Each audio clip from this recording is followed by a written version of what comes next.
The cows, Gus T Renegade and Justice in for another program, hopefully to share constructive information about racism, white supremacy, what it is, and how it works. Thank you, victims and racists, for tuning in to another program. I hope it will be of value to you and aid you in replacing the system of racism, white supremacy with justice immediately. Before we get started with today's program, I again want to request for any of you who have been listening to the cows consistently, you've heard some programs, if you've heard anything that you like, that you think would be constructive for other non-white people, victims of white supremacy, to hear and think about, if you could let me know the particular program, just tell me the guest, and if you could let me know the exact time in the segment where the statement occurs. That would be very helpful. I'm trying to get some clips together of programs from the cows, and thought I would request listener support. So you can shoot me an email and telljustice@gmail.com, and just like I said, include the particular program and the exact time in the program where you think the clip or the statement occurs that should be shared with other non-white people. That would be very much appreciated. Also want to definitely make sure I plug Cree 7. She has a new program coming up. It will be November 28th at 6 p.m. Eastern, 5 p.m. Central, 3 p.m. Pacific. Brand new program, Cree 7. That's not this Sunday, but a week from Sunday. She will have Tommy Hart. He'll be the guest on the program. They'll be talking about religion and the system of white supremacy and how Christianity has been used to victimize non-white people further. Should be very interesting. Again, that is Sunday, November 28th at 6 p.m. Eastern, 3 p.m. Pacific. Counter-Racist Evolving Engineer. Today's program, this was a suggestion. One of my consistent listeners, he emailed me some time ago and said he thought today's guest would have really constructive information to share. He told me about his book. His book is Racism, Learned at an Early Age Through Racial Scripting. Book is about pretty much how white people are conditioned to think about non-white people, conditioned to be racist. Very informative, very interesting. He actually quotes a lot of people who have been on the cows. Dr. Francis Cress Welsing and Neely Fuller, to name a few, but several other folks who have already made trips here. Real privilege to have him on the program. If you check the description, you can hit his webpage as well. Our guest for today's program is Dr. Robert L. Williams. Dr. Williams, are you with us, sir? Yes, I'm with you. Outstanding. Thank you for sharing some of your evening with us. We are really grateful to have you with us. Well, I'm happy to be with you, yes. Outstanding. Could you share a little bit about yourself so our listeners will know more who you are and why you do this work about racism? Well, first of all, I was born in the Deep South in Little Rock, Arkansas, and experienced a lot of racism as I was growing up. You know, I had to go to an all-black school, couldn't go to any of the white schools because this was before integration. When I finished college, I couldn't go to graduate school in the South. I had to go all the way to Detroit to get into graduate school and then to Washington U for a Ph.D. I rode on the back of the bus, couldn't use the library in the South. I was called the N-word many times. I worked for very little wages. I came up the hard way in the South. So I experienced discrimination and racism all through my early years in life. So I was given an IQ test, tested out in 82. My counselor told me that I should not go to college because I didn't have the ability. She was a white counselor. Put me in vocational trade courses, and I didn't go to college for a couple of years because I just didn't believe in myself. Wow. And I think it was a racist IQ test that put me down at the low end of the dull normal range. So, I've had a lot of racist experience in my life. So I decided to write about some of the things that I believe that were happening in this society. And this book is about the process by which white children acquire racist attitudes, how white parents, relatives, and media and schools teach children about black Americans. That's what I wrote about. Wow. Would it be accurate to say that you, being a victim of racism, motivated you to work against racism and to learn about it? Absolutely.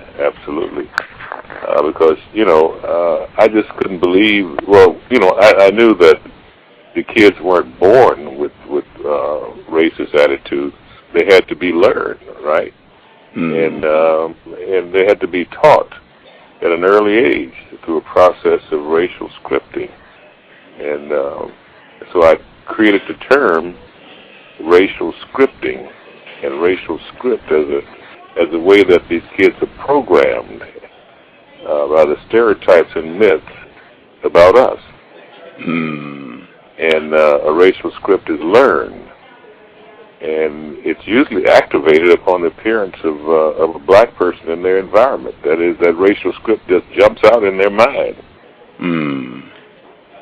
Wow. So it pops into their consciousness. Scripts determine what that person sees.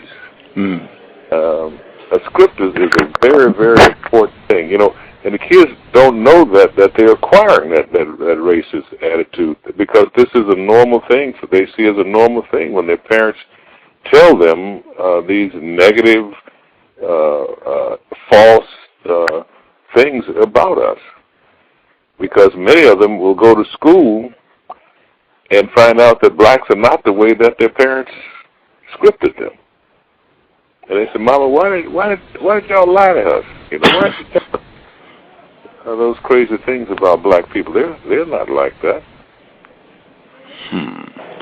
Wow. I definitely want to share with our listeners more about your important work and scripting, so they get a real clear picture of what you're saying. But I did want to make sure they know. I think they already have an idea, but just for clarity's sake, you are a black male. Is that correct?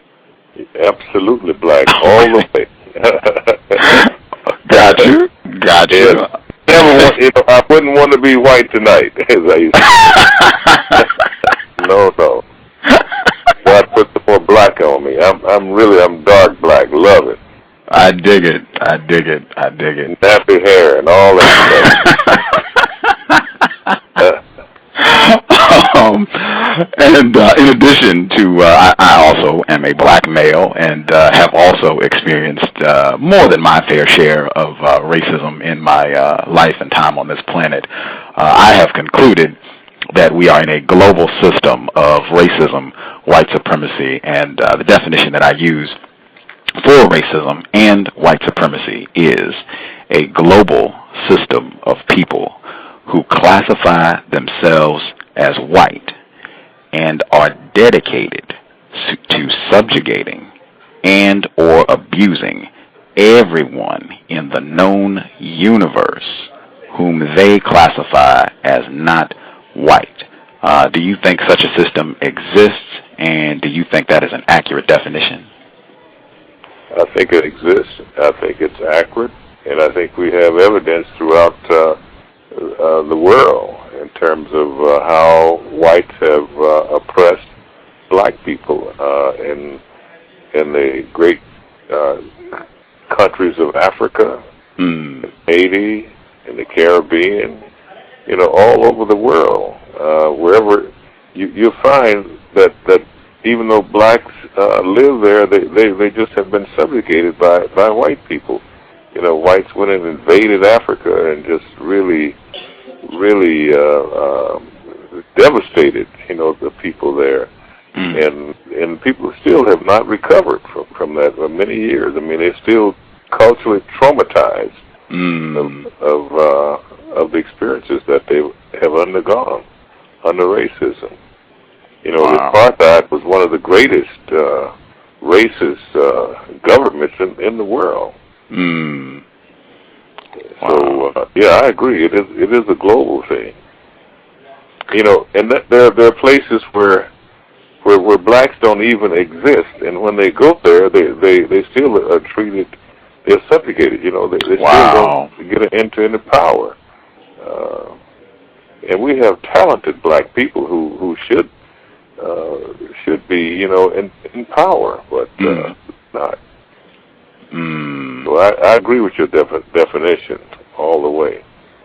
Okie dokie. Do want to point out, even this is kind of a rare thing to have a non-white person agree. Most of these programs I've had white people on, and by far. Excuse me. You've had white people on your program? I have about, the ratio for my program is I generally have about 2 white people for every 1 non-white people, and the vast majority of white people have agreed with that definition. It's really only been a handful of white people who said no. I generally have non-white people who say no, they don't think such a system exists, or they don't think that definition is accurate. But yeah, Tim Wise has been here, Robert Jensen has been here, Peggy McIntosh has been here. A lot of people that you quote in your book have come through here. Oh yeah. But generally we have white people here. But yeah, always great to have a non-white person come who does think that white supremacy exists, and is even honest enough to admit that they have been a victim of racism, white supremacy. My co-host, she is also a victim of racism. She is a non-white female, and she is at the ripe old age of 10, and she is also trying to learn about racism so that we can correct this problem. I want to give her the opportunity to ask you some questions as well, Dr. Williams.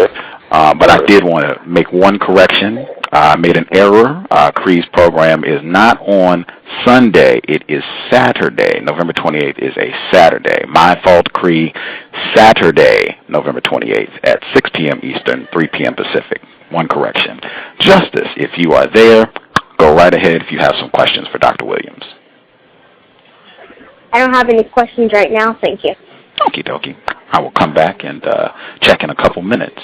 And you were already elaborating for us, Dr. Williams. You talked about racial scripting, and that this is how white people are taught to think about non-white people. Can you share with our listeners what you mean when you say racial scripting? Okay. A racial script may be positive, or it may be negative, or it may even be neutral.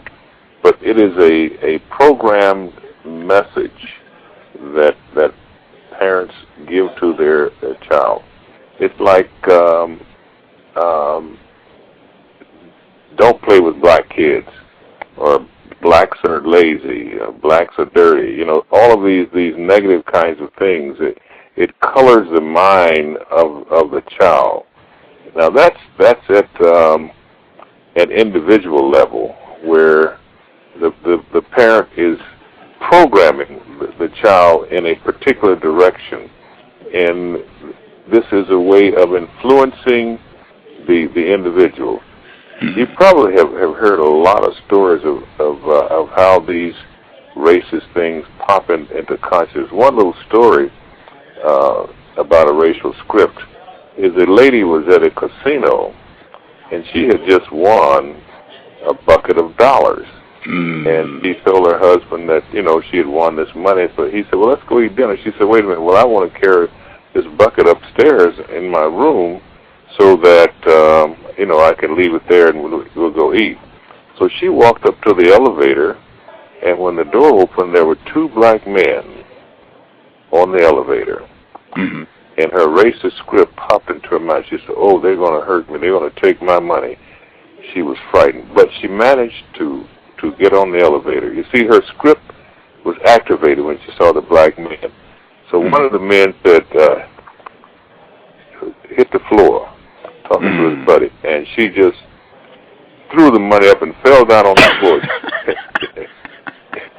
And he said, what's wrong? She said, well, you said hit the floor. He said, oh, no, that's Ebonics. I was just telling my man, you know, to punch the button, you know. And she was so embarrassed. But you see, that's that's how scripts work, you know. Or another example is a lady is on an elevator with her little girl, and a black man gets on the elevator and she pulls the little girl up to her and moves her purse around as if he's going to hurt the little girl or snatch her purse. In other words, this, you know, she's conditioned with a script to behave as if all black men are dangerous. Or a family's in a car and they're riding down into a neighborhood and they see black people. They say, roll your windows up and lock the doors, you know, as if they're going to be robbed. You see, that script again pops into their minds, and these are the kinds of things that I think a lot of white kids are conditioned to very, very early in life. Very early in life, even before they are 6, 7, or 8. Wow. I wanted to point out for our listeners, if you have not read Dr. Williams' book, the incidents that he just talked about are in the book, and I guess to really put a, I don't know if you want to say it's funny or sad cap on the story that he commented on about the 2 black males in the elevator. I believe he said that one of those black males was Eddie Murphy. Eddie Murphy, exactly. This is in the book, so you can, if you check his book out, you'll get to hear all of these incidents in detail. You talk in your book about how racial scripting can work in a verbal manner where it can be, you talk a lot about racist jokes and how having uncle, and you give stories as well from some of your white students, how uncles or whoever, their parents, that the white child grows up around, and they make these racist jokes about black people. That has a lot of impact on how white people are conditioned to think about and perceive black people. Can you talk about that specifically with the jokes? Yes. Well, jokes, you know, have a very negative effect because usually they're put downs and humorous about black people, and usually they're not true. So these kids internalize these jokes and they believe them. It's like a myth. They you know, even though they laugh about it, they do internalize it to the point that it becomes real. And you know, a myth or it becomes is worth 1,000 words. And you know, if they tell a joke and it's funny, they take this as reality, and they actually exist it that way, as if there's a grain of truth in what they're saying. For example, some of the showing that black people are dumb and stupid, or they'll, you know, the movies included Step and Fetch It, you know. And many people believe that, you know, black people were like Step and Fetch It, you know, yes, sir, and very passive and mumbling around and shuffling and, you know, dancing and bowing to white people. So those are the kinds of things that have been portrayed about us through jokes, through the media, through television, through movies, all the way up, you know, until, you know, just a few years ago, that we were the caricature of the culture. We were the buffoons, you know. And that's the way we were portrayed. We were maids or janitors. We didn't have any particular, you know, any status in this society as portrayed by the media and you know, television and films. And they became real. You know, people, that's what they saw. You know, when you read the newspaper about a murder, kids immediately think that's a black man, a black woman, as if white people don't commit murders, you know. Wow. Well, I'm laughing, but that has, you know, devastating consequences every day. Just even for non-black, non-white people. I'm just taking a recent example with the shooting that happened at Virginia Tech. I know a lot of so-called Asian people commented a lot about how the person who perpetrated those acts was racialized. It was constantly brought up. South Korean. Oh, we can't believe this. But when a white person does the same act, it's not racialized to think, hey, white guys are dangerous. These guys are insane. They're going out and it never plays out that way when it's a white person who does the exact same thing. Exact same thing, yeah. It just, it happens all over. You read about white people taking little babies out and raping them and killing them. It's not an uncommon thing in the white culture. The other part about it is that whites have created myths or really lies about us, as if these are real. And in my book, I outline a number of racial myths in terms of and stereotypes, and how they have aided in the perpetration of racism. And the other thing, the internet has really influenced the continuation of racism in this country. There are so many stations, internet stations out there that that just tout racist language and racist thoughts. I don't know, over 400 or 500 of them out there. Wow. Yeah, I mean, and there's some very dangerous things going on. And really, white people will deny that they're racist. If you ask the average white person, are you racist? He said, no, I'm not racist. Are you prejudiced? No, I'm not prejudiced. Are you conservative? Yeah, I'm conservative. And to me, there's a thin line between conservatism and racism. Very thin. In fact, I think conservatism is really synonymous with racism. Look what's happening, to the Republicans who are conservative. Only one person voted for the health care. One congressman voted for the health care bill. I mean, that is absurd. Here the president is trying to get a humanistic health reform in there, and these guys are voting against it. If that's not racism, I can't define racism any better. I mean, it is conservatism. The conservatism is really, a euphemism for racism, in my opinion. Wow.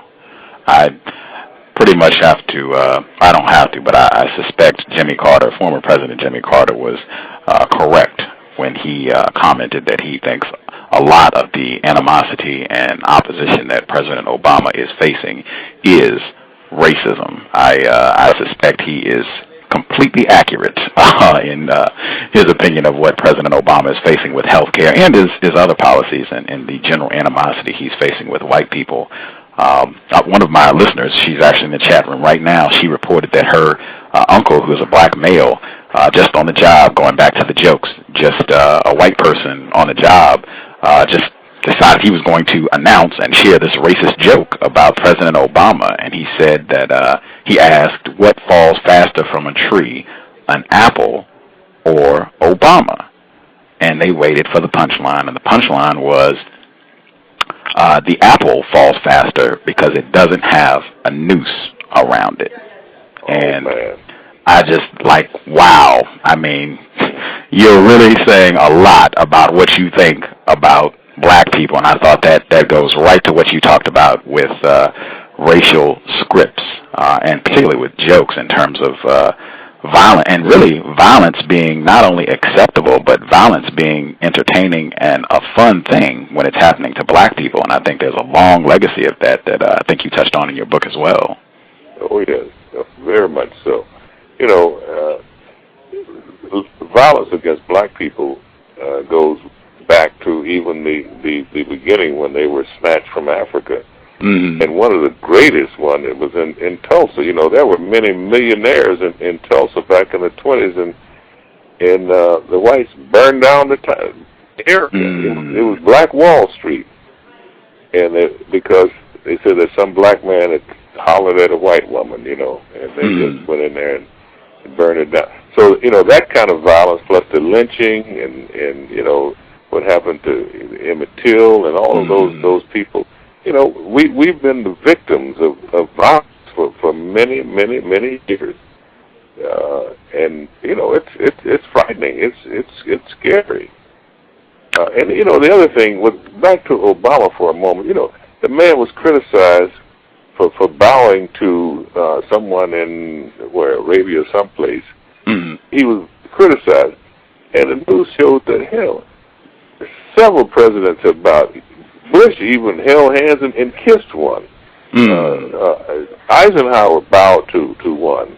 Mm-hmm. Reagan bowed to one, but nobody really made any comments about that. But when Obama bowed, it was a big issue. That he shouldn't have been bowed. The most powerful man in the world bowing to a king. Mm-hmm. That's part of the protocol. He wasn't really undermining or becoming subservient to the man. This is just a recognition of and respecting the man for his position. But nobody said. Did anybody know that Eisenhower bowed, or Bush kissed one, held one's hands, or Reagan bowed? Other presidents have bowed. But and I think because Obama is black, African American, that he's criticized almost for everything that he does. Mm. And I think those are the conservatives coming out saying those things. Like Rush Limbaugh said, "I wish he would fail." Now, what kind of statement is that? Wow. I wish he would fail. Yeah, I remember that. I don't even think he had taken office at the time when he made those comments. I couldn't get correct. Wow. I'm so glad that Rush Limbaugh did not get the St. Louis Rams on the board. That's right. Oh, man. I am so glad. That's right. That's where you are. Wow. Yeah, I'm in St. Louis, man. Wow. Very interesting. And I'm glad that the black person, he would not play for the Rams. He had bought of it. Wow. Again, our guest for today's program, Dr. Robert L. Williams. I wanted to check, see if my co-host, Justice, I think she said she had a few questions, see if she would like to ask you a few things. Sure.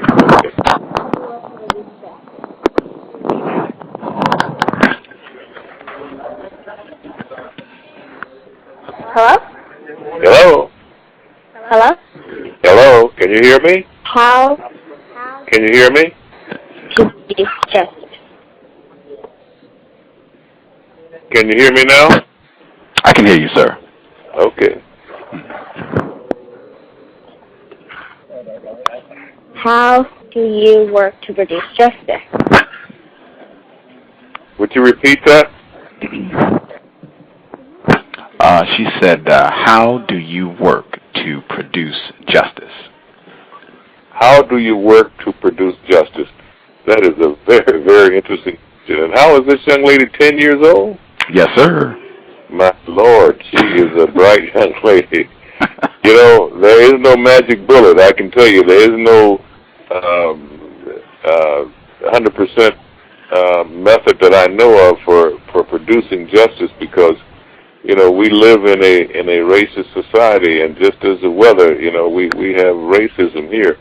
But I do think that if we can get people better educated and interacting with each other, that it at least will begin to reduce the individual kinds of racism. But we also have institutional racism.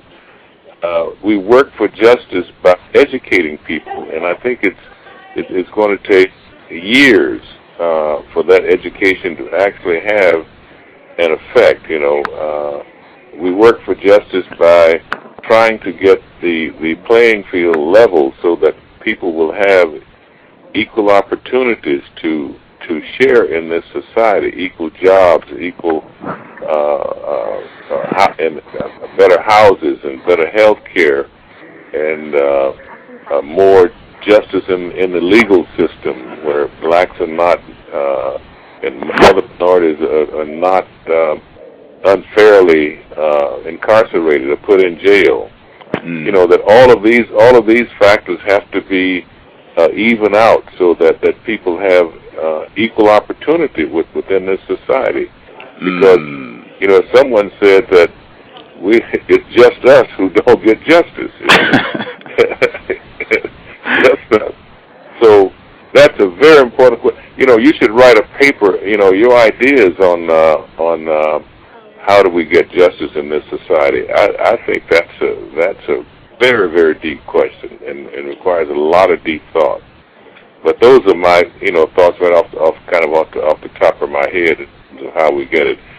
Although I don't believe that we have justice for African Americans in this system, I know of cases where men have been incarcerated for many years because someone misjudged the situation, said that this black man either committed a crime, and DNA later showed that this man did not commit the crime. And I mean, there are just many, many black people locked up unfairly, did not get justice.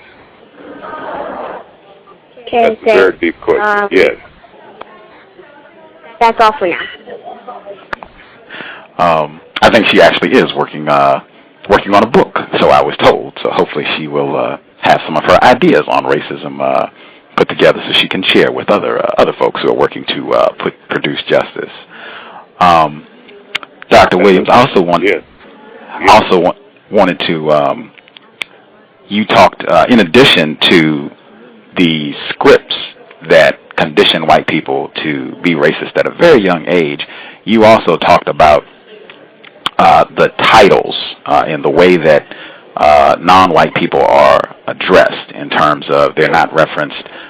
They're referenced by their first name. They're not referenced as Mr. or Mrs. It's as a first name. And even I know recently with President Obama, consistently hearing him referenced not as President Obama, but just as Obama by white people. Could you talk about how that further conditions a white person to see and disrespect non-white people, black people? Right. Well, you know, it goes back to the whites' belief that blacks really never became adults. They were either uncle, auntie, and you know and when they worked for white people as domestics, and they were addressed by their first name. For example, my mother worked for many white people down in Little Rock, and she was always called Rosie, never Mrs. Williams. She was always referred to as by her first name. In fact, I was in a graduate class one time, and the professor was asking us about our parents, and he said, "What's your mother's name?"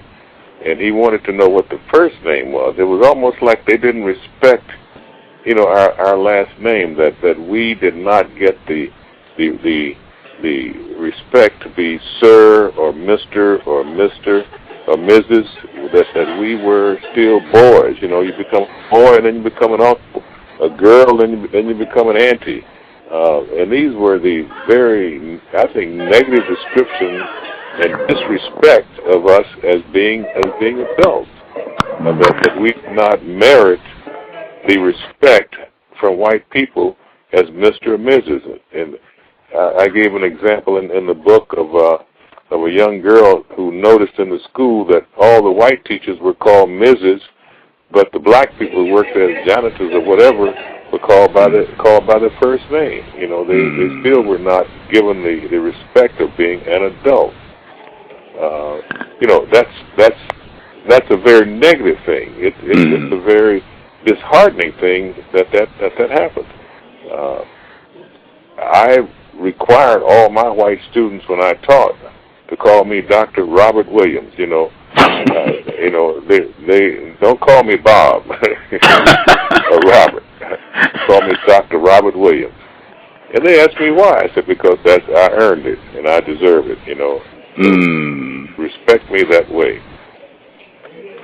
Yeah. Well, you see, can you imagine a little 5, 6, or 7-year-old girl addressing a black woman as by her first name, Rosie, or Mary, not calling her Mrs. So-and-so?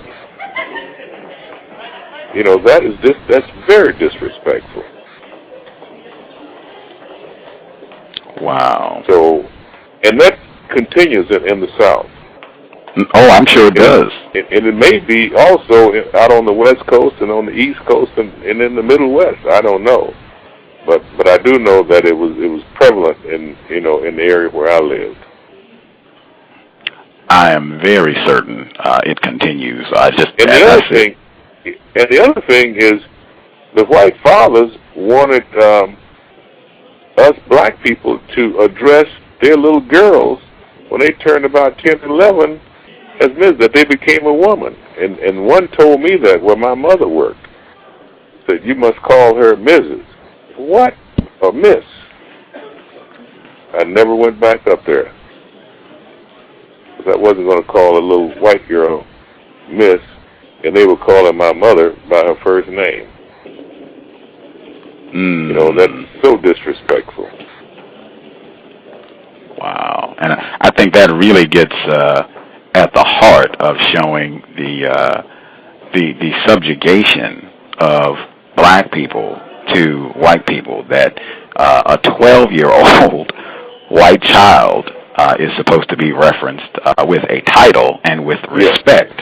But a 60-year-old black male or female, not a Mr., not a Mrs., not a ma'am, not a sir, a boy, an auntie, something of that nature, just really showing, just what we think about you. You are always boys and girls in our eyes. Let me tell you what happened to me. Here in St. Louis, not too long ago, I walked into a hotel, and one of the white guys standing there said, he called me. He said, "Hi, Captain." I said, "Wait a minute. Where you get that name? I'm a captain." I said, "I want to see the manager." Because I went all the way to the manager. What he called me captain. That's one of those ethnic slurs, really, in my opinion. And he probably does that to all black people who I bet he didn't do it anymore, because I really, he was written up. Because that again is just a lot of disrespect for a person. He didn't know who I was. Never saw me in his life, because that was the first time I had gone into the hotel. Hey, Cap. No, you don't talk to me like that. I told the manager, I said, "You don't know who this is. I'm Dr. Robert L. Williams, and he has to respect me." But that's on that line of disrespect that the whites show, and they say all kind of crazy names that they call us in the South. They would call us Leroy, just crazy kind of names out there. Wow. Again, Dr. Robert L. Williams, author of Racism Learned at an Early Age Through Racial Scripting. You already talked about a lot of the myths that are passed down through the culture of racism, white supremacy, and I guess one of the overarching themes, myths that just continues to be perpetuated, the sexual conquest of black males and their threat to ravage the pristine white woman. Can you talk about how that, even at a young age, that gets communicated to young white children and the effects that has as they develop in a system of racism? Oh, yes. That's one of the scripts, that black male will attack you, and you have to be careful. That's, that black males have, a sexually superior, that they have more sexual energy than white people, so that they'll take that energy out there and rape you, which is contradictory to what's happening now. Look at all of these white people, these white pedophiles out there who are raping these kids and killing these kids. I'm not saying I want to perpetuate a myth that whites have more sexual predators, but at least we should not, acknowledge the fact that blacks have have a more sexual pathology than white people. You know, I don't even think we should make that comparison of whether whites or blacks are more sexually pathological than the other. But those are the kinds of myths, you know, that have been perpetrated. And the other myth is that blacks have more sexual prowess than white people. You know, I mean, all of these things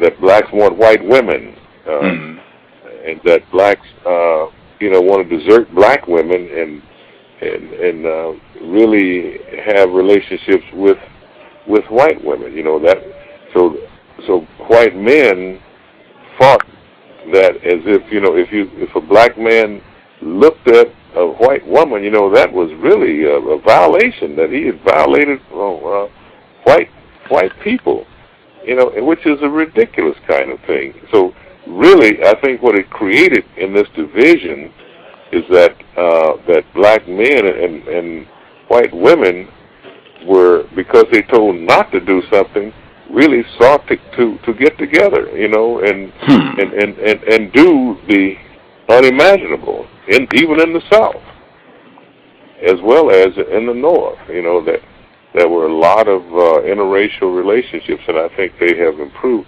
I went down to Mississippi not too long ago, and I saw more black men, white women. I didn't see many white men and black women, but I saw just hordes of black men and white women walking around in Mississippi, of all places. Wow. Yes, sir. Wow. Down in Biloxi, Mississippi. You know, there's an Air Force base down there, and I think you know, a lot of black airmen down there, and they really are hooking up with those white women down there.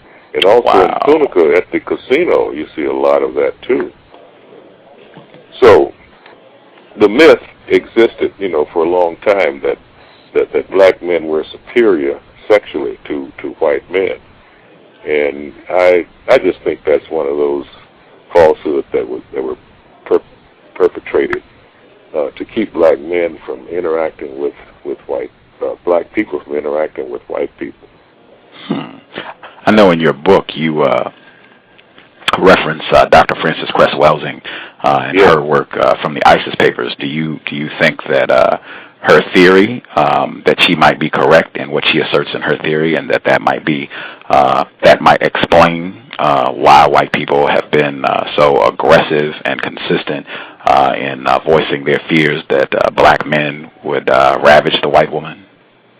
I think that has a lot of validity to it. I think that theory has, you know, a lot of truth in it. And you know, a theory is, you know, it's a lot of hypotheses and hunches that we put together based on experience and other kinds of things. So I agree with Frances Welsing. I've been on several panels with her over the years, for many back in the 70s and 80s, and what she says is that you know, white people are not the major people of color in the world, and they feel very jealous and about this, you know, that because they feel that if blacks and whites get together, the white race will disappear because the black gene is dominant over the white gene, and the whites are fearful of extinction if there is, you know, interaction and marriage between the two races.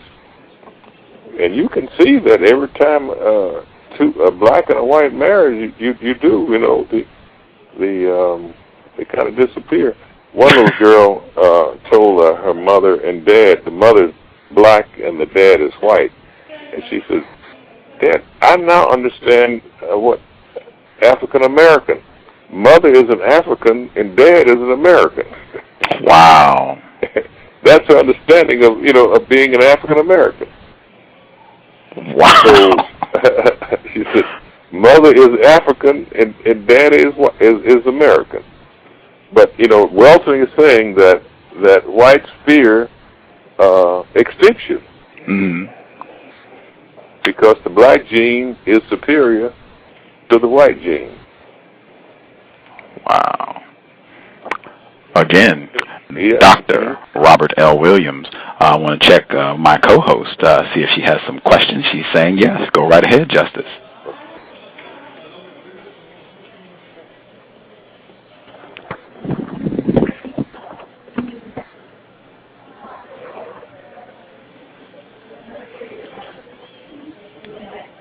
How do you think your book is constructive in working against racism and white supremacy? Okay. Would you repeat that, host? How do you think your book is constructive in working against racism and white supremacy? Oh, okay. Good question. How do I feel that my book is constructive in working against racism and white supremacy? You know, I've gotten a lot of feedback on this book from people who have bought it and also people whom I know. And one of the things that, you know, I'm really saying that what everybody knew but had just never expressed it. And I think that it will bring a greater awareness on white parents to maybe modify what they tell their children about African Americans, because they will now know that there are negative scripts, positive scripts, and neutral scripts. In fact, mixed scripts, because sometimes one parent will tell a child negative and the other will be positive, and that will confuse the child. So I think that it will be constructive in the sense that people will begin to modify what they tell their children about us and it'll take a while before it really has an impact. Let me just give an example of some of the work that I did back in the 70s.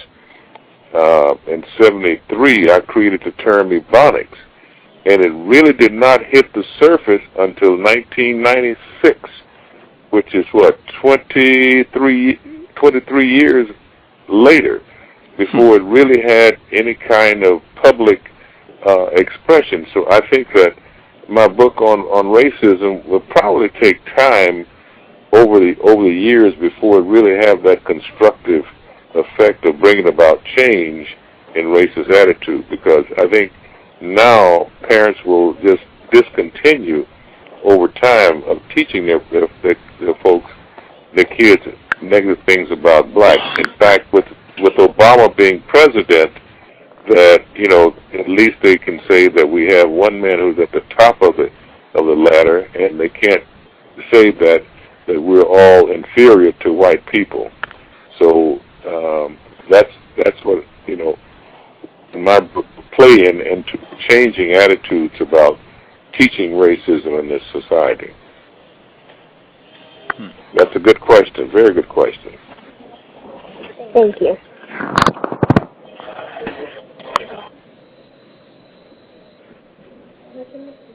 White supremacy. Pardon? How can supremacy be stopped? How can white supremacy be stopped? Oh, boy. How can white supremacy be stopped? Let me just think that, you know, that's another hard question. I think if we all work together to erase white supremacy, that we can stop it. You know, I never felt that segregation in the South would end. When I was a kid growing up, I just felt that the South would always be segregated. Also, I never felt that the apartheid in South Africa would be eliminated. I just thought it was going to go on, you know, just as I really never thought man would go to the moon. So, but all of these things have happened. And I think over time that white supremacy will end, because whites, for example, in this society will become the minority. Mexican Americans and African Americans will become dominant in this society.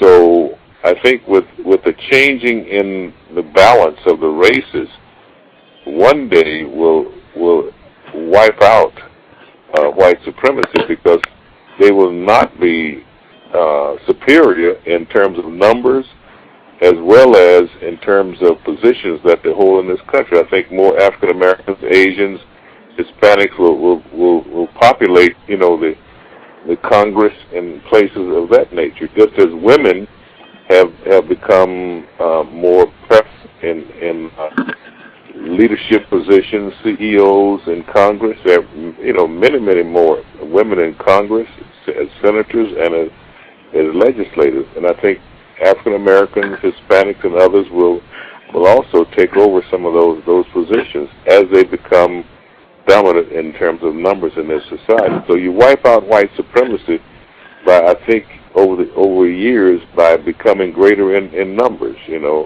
That's one of the ways, and getting into better positions, better jobs, just as we now have an African American president. So, but it's going to take years. I don't think I'll see elimination of white supremacy in my lifetime. You may see it in your lifetime, but not in mine.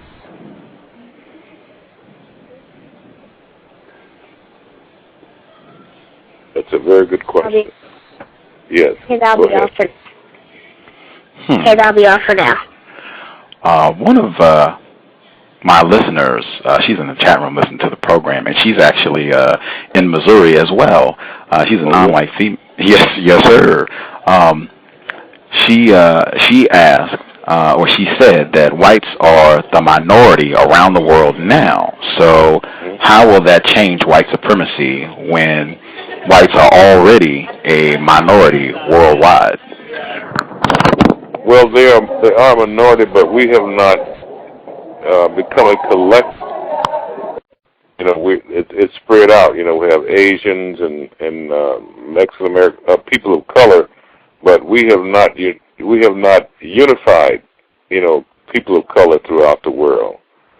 But I think in this society, we have in the USA, if we have a macrocosm or a microcosm of minorities who now outnumber whites and begin to vote that way, then it's going to change.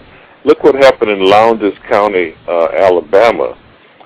Blacks outnumbered whites, but whites controlled all of the city council, the mayor's office, and all of the government businesses. Stokely Carmichael went in there and said, "Look, you're all in greater numbers. You can really control this town because you have more blacks in Lowndes County than whites." So the black people started voting, and you know what? They took over. And they are now controlling the county, with mayors and people on the city council, school boards, and all of that. Whereas before, none of them served in those capacities. So I think, as when the change comes here in this country, that people will wake up and straighten up and begin to vote and take over a lot of these positions. If you have more people in a district, then you can select congressmen. You can elect senators. You can elect the president. You can do a lot of things when you're in greater numbers.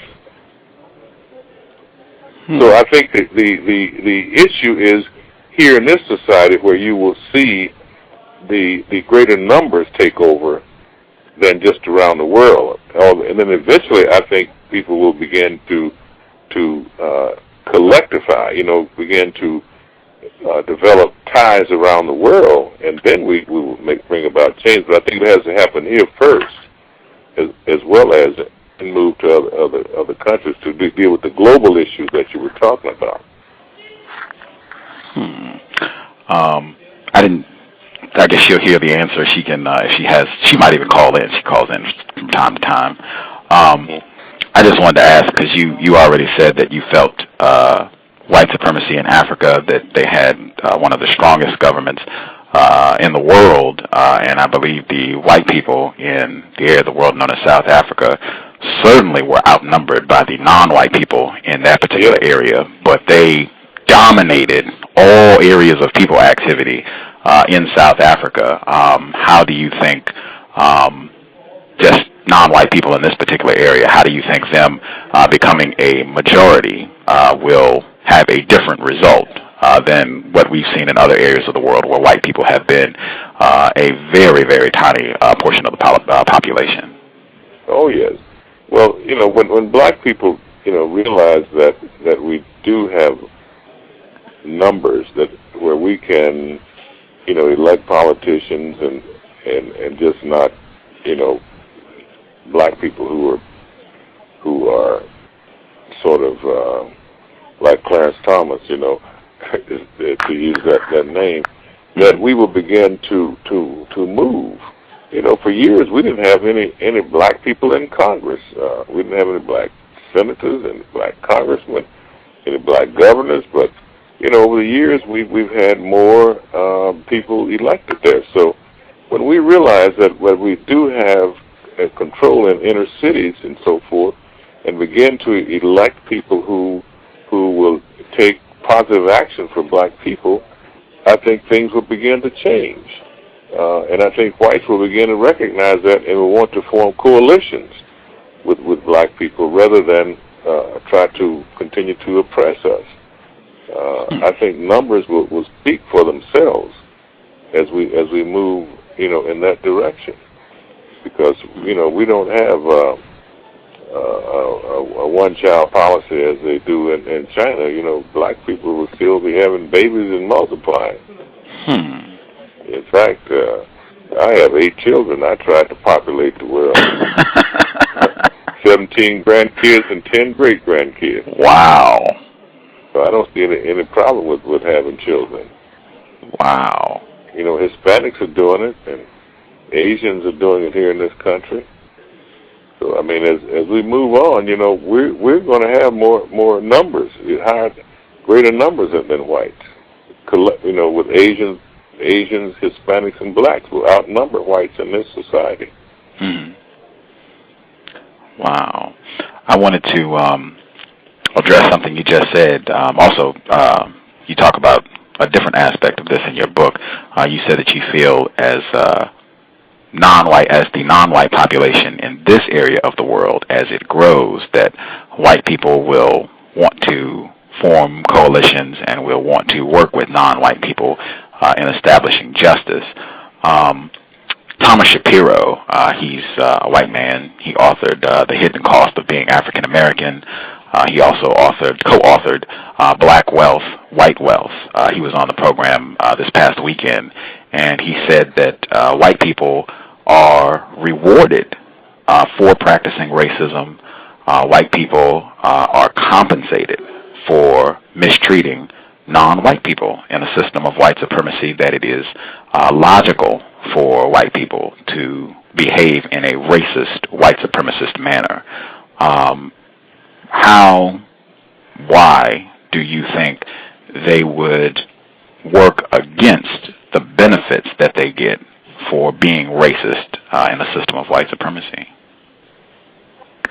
Well, I'm not familiar with Shapiro's line of thinking, but I'm sure that racism has rewarded people because they have inherited advantages over the years, and we African Americans inherited disadvantages from slavery. So racism did provide ample rewards for whites. That's how we have so many millionaires, white millionaires, and white billionaires. And they didn't want to give up racism, no, because they were in power. But I think as blacks move to take over some of these positions, that they will have to give up their racist attitudes, beliefs, and conditions, and begin to join blacks and together rather than continue to oppress, because we will not accept oppression any longer. So even in the South, you're going to have blacks taking over, retaking land and places that they had years ago. They're going to take over. I do believe that. So I don't think that that's just going to continue for us to be oppressed, as perhaps Shapiro is saying. I think that there's going to be more coalitions formed. I know Michael Bradley. He's also a white person. He's the author of The Iceman Inheritance. He was on the program a little earlier this year, and he said that he agreed there's a system of white supremacy, as did Thomas Shapiro.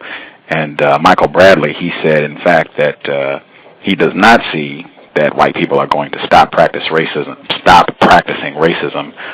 In fact, he said that white people are going to practice racism or blow up the planet trying to maintain the system of racism, white supremacy. And pretty much every other white person that's been here has said that they just don't see any evidence that white people are going to stop practicing racism. Tim Wise, I can't think of any white person who's been here who says that they see any evidence that white people are going to stop being racist. Do you see any evidence that white people are going to discontinue the practice of racism, white supremacy? Well, I see more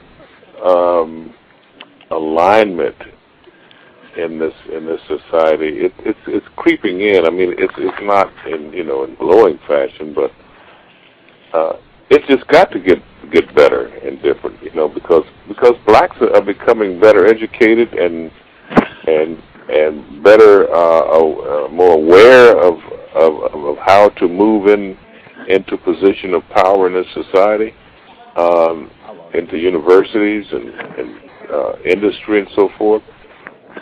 The train is rolling, and I don't. It's difficult to stop a train. I mean, I just think that we're going to be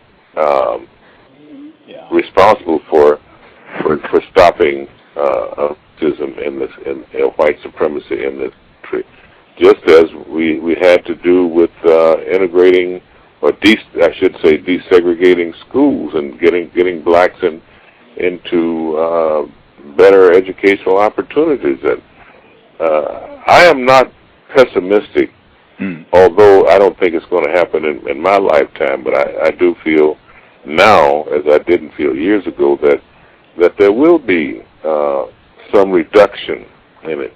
I don't think all white people will stop being racist, but I think majority will have to, because we're on the roll to bring some of this to an end. We're just not going to tolerate racism in this society.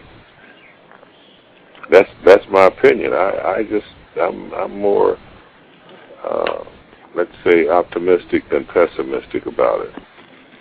I don't have a doom attitude, that there's no hope down the road.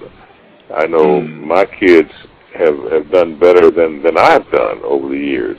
I have one child who's Ph.D. out in San Francisco, director of department. Look where I've come from with my parents. My parents only finished second or third grade. So we've got to take hold of this thing and fight it ourselves as educated black people.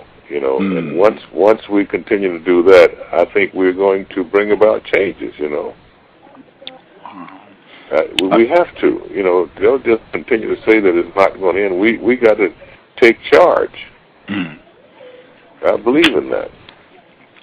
Oh yeah, I definitely agree that non-white people, we definitely are going to have to lead the fight to replace white supremacy with justice. Yes. I guess I haven't really seen any evidence that white people are going to step up to the plate and do this. I know in your book you give a lot of suggestions for things that white people can do to work against racism, and particularly to counter these scripts that white people get at a very young age. And you talk about how white people can talk openly about how they do not condone racial slurs. They do not use or they will not use racial slurs. They can challenge other white people when they make racist jokes or racist comments, or when they see them practicing racism, white supremacy. They can get involved with the community. They can read work like yours, or if they're in a university setting, they can take a class like yours on black psychology to get a better understanding of how black people have been mistreated, and all non-white people have been mistreated in the system of white supremacy. I guess the thing I wanted to ask is, do you think that a white person could do all of those things and still practice racism, white supremacy? Well, no, I think if a white person gets into situations where, people are trying to eliminate racism, that things will get better. Form various groups and communities and talk about how we can eliminate racism in this community by having diversified, community of Asians, Hispanics, and blacks and all, and eliminate segregation in the churches, and just bring about changes in the communities around the world. And I do give examples in my book of how some communities have eliminated white supremacy in their community, but it has not spread throughout. You can, if one racist changes his mind, he doesn't really try to change another racist's mind, and we've got to have a multiplying effect of eliminating racism. As one family eliminates it, it has to move on to other families and other communities, other cities, other states, and throughout the whole nation. And there have to be examples in some communities as to how this has happened. And that's going to take time. But there has not been a fight against racism in this society. I think it was President Clinton who actually had a program to work against racist things in this society, but he didn't last long after his the mistakes that he made. But he had it on the front burner at one time, and I think maybe President Obama is going to have to do that too. Is put some anti-racism program on the front burner as he gets his health care and the war things settled. That racism is going to have to come up as a priority. Wow. And I think he's at a position to do that. I know you quoted Dr. Peggy McIntosh in your book, and she was on the program.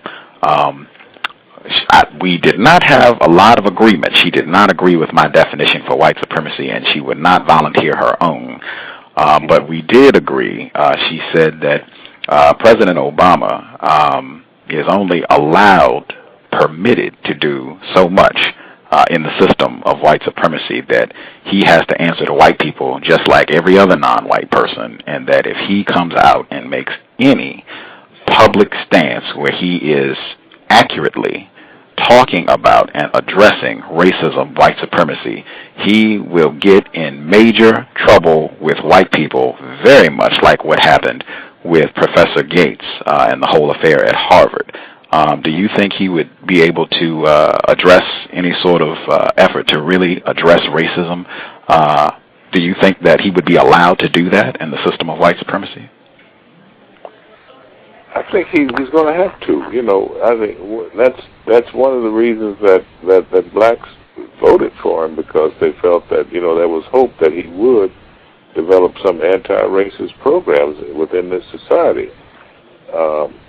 I agree with him that that what his approach is that he doesn't really do things reflexively. He gives a lot of thought to them and a lot of planning.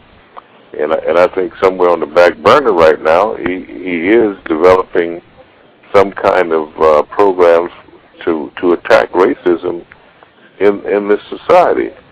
I think he has to. You know, I think it's expected of him to do that. You know, he would be remiss if he did not do that. And that, you know, he faced racism as he grew up, and I'm sure that he has something, you know, that's in the workings, but it's kind of on the back burner now. With regard to his strategies, his strategic plans, you know, he's developing them. He doesn't just really come out and jump out without much thought to things, and I like that about him. You know, that he's an intelligent man, very smart man. So let's just give him time. He hasn't been there 100 days or so you know, he's got a lot of time left to work on this. Yeah, I think he's going to attack that problem, and I think he's going to take up where President Bill Clinton, left off with it. Wow. If he I does, guess you can gather. Even though I wrote a book on racism, you can probably gather that you know I'm not at all pessimistic about it. That's why I wrote the book, because I wanted to bring about people to open up some eyes, you know, about how racism gets started. Yes, sir. Wow. If he does, I think that will be very interesting. I'll be very intrigued to see how white people respond to a non-white president addressing racism. One thing I did want to say, I have seen a lot of white people who they take classes on racism and speak very, very honestly about racism, white supremacy, and some of them even, you know, admit their culpability as being white people in a system of white supremacy. And it does not result in them discontinuing their practice of racism, white supremacy. For many of these white people, when they get this information about how black people have been mistreated, and they study a black history course, and they learn more about racism, they end up becoming extraordinarily refined in their ability to practice racism, in that they know what not to say, they know the things to say, they can quote the books, they can quote Malcolm X and Frantz Fanon, James Baldwin. They are able to function around black people as if they are not racist, so that black people have no suspicion of them at all, where they just become extraordinarily effective at being able to practice racism in a very refined manner. Have you seen any evidence of that with some of the white people who have come through and taken your course and studied your work?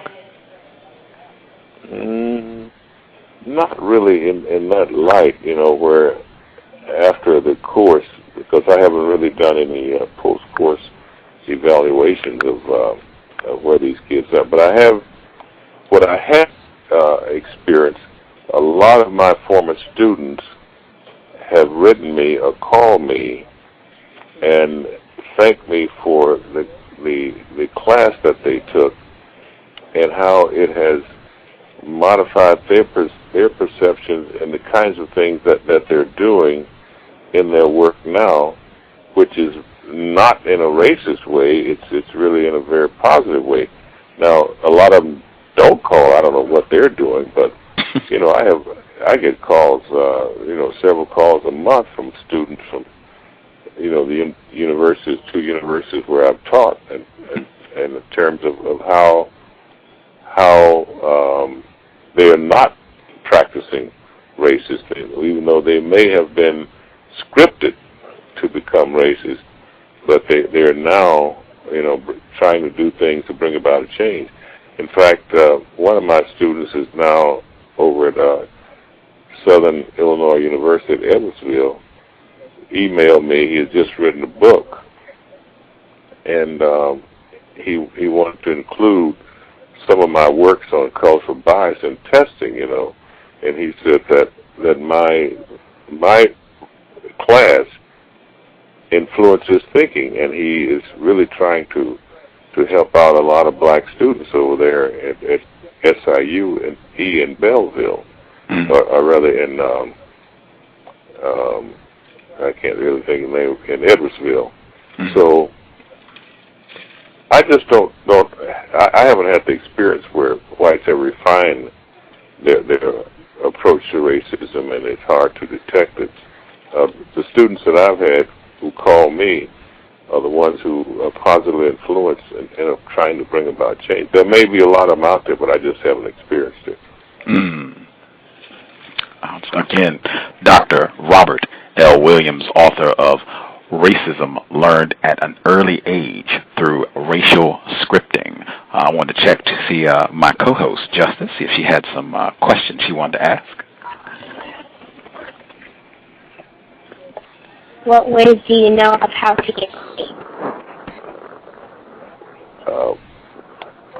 Okay, sometimes your voice is cracking up at the end. Would you repeat that? What ways do you know of how to get money? What ways do I think of how to get money? Money, yes. Money? Well, I think as you move up the scale that one of the ways is to get better educated, get better jobs. And the other thing is to learn how to write grants. I've had a lot of experience with writing grants. I've had almost $5 million in grants in my lifetime. In fact, I'm getting ready to write other grants now. But, if you have good ideas, you can always write a federal grant or a state grant and get money that way. You go to private foundations, right? And a lot of foundations out there have money. They're philanthropic organizations that provide money. I think fundraising for causes will help you to get money. In fact, if you're going to go to college, not if, but you go to college, you want to make good grades in elementary, high school, and college, well, to get scholarship, because that's, you get a scholarship and you don't have to pay tuition. That's a big thing, because you don't want to go to, that's like you go to medical school. You don't go to medical school coming out owing $100,000 or $200,000. You want to have scholarships to pay through. I think money is important. We all want to, we live by making money. There are conduits through which you can get money in order to accomplish the kinds of things that you want to. I think investments, if you get into buying property, that now with all of the foreclosures going on, buy property is one of the best investments, because when you get good prices on property, and then when the economy changes, the cost of houses will go up again, and they can be sold for good investment profit. So there are things out there that you can do in order to bring in money. Investing, putting money in banks now is not a good idea, because they don't pay a lot, 1% or 2% interest. So you have to find other ways of making money. I don't invest in the stock market. So some people do, but they lost a lot of money in the stock market. I think investing in real estate now is probably one of the best ways to make money.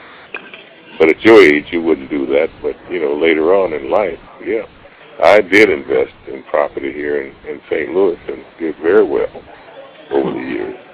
I've invested in property nobody wanted 40 years ago, and then all of a sudden they wanted it, and the cost went up.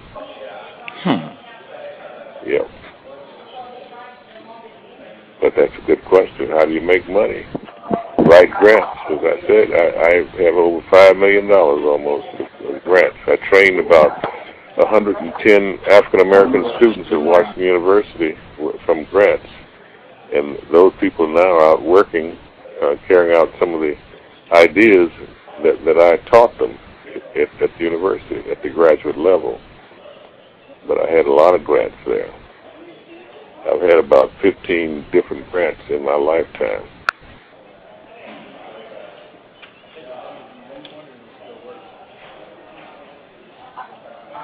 Where can non-white people go for help when they experience racism, white supremacy?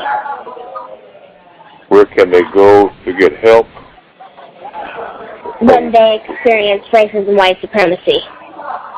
can they go if they've experienced racism and white supremacy? Is that what you're asking? Yes.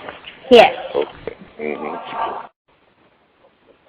Well, I think first of all, they can seek help from an African American psychologist or psychiatrist who has a high level of black consciousness himself or herself. I think that there's an association of black psychologists, of which I'm a member and also founder. They can contact that organization and find out where black psychologists are located in their city, because they have a list of psychologists in almost every city in this country, and contact those.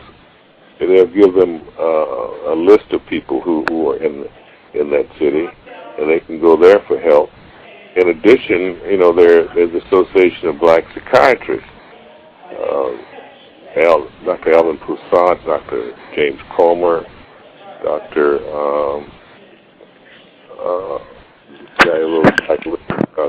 Price Cobbs, people of that ilk, who have done a lot of good things. And then there are a lot of developed young black psychiatrists now in various cities, so they can call find out where the black psychiatrists are in the area and go to them, because there are a lot of black people who really need who need help with their being a victim of racism, and they're very angry, very upset, and they need counseling, they need therapy to help them overcome those feelings and know how to handle racism in a different way.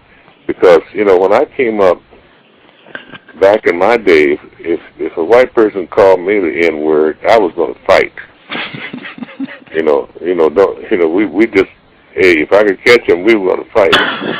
That wasn't a way to do it, but that's what I believed at that time. And I'm sure if I'd had a good counselor, he would have guided me in a different direction.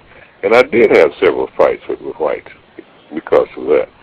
But now, and I taught my kids this, that you don't really want to kill somebody because they call you an N-word, because you spend the rest of your life in jail. It's not worth it to do that. So there are other ways of handling those situations. I try to instruct them in that way. So I think black psychologists and black psychiatrists, black counselors will be available to help these young people resolve some of their problems after they have been under the influence of racist situations. I hope that I've answered your question to where you understand what I'm saying, where I'm coming from. Perhaps one day you'll become a black psychiatrist or a black psychologist and be able to help our people along these lines, because we certainly need them in this. Amen. Time. I spent 40 years as a therapist. I'm sorry, go ahead, youngster. Wait, were you done? No, yeah, I'm done. Go ahead. That's all for now. Thank you. Is that all for now? Oh, okay. Well, you've asked some very good questions. I wish you have them written down and maybe kind of explain some responses to them as you write up your paper in your book. Were you able to do that? Were you able to do that? I do write questions. Yes, I do. I just remember them in my head. I have to write them down. Okay, yeah, right. Okay. Well, that's good. Well, maybe the host is recording some of this, and he can give the recordings to you.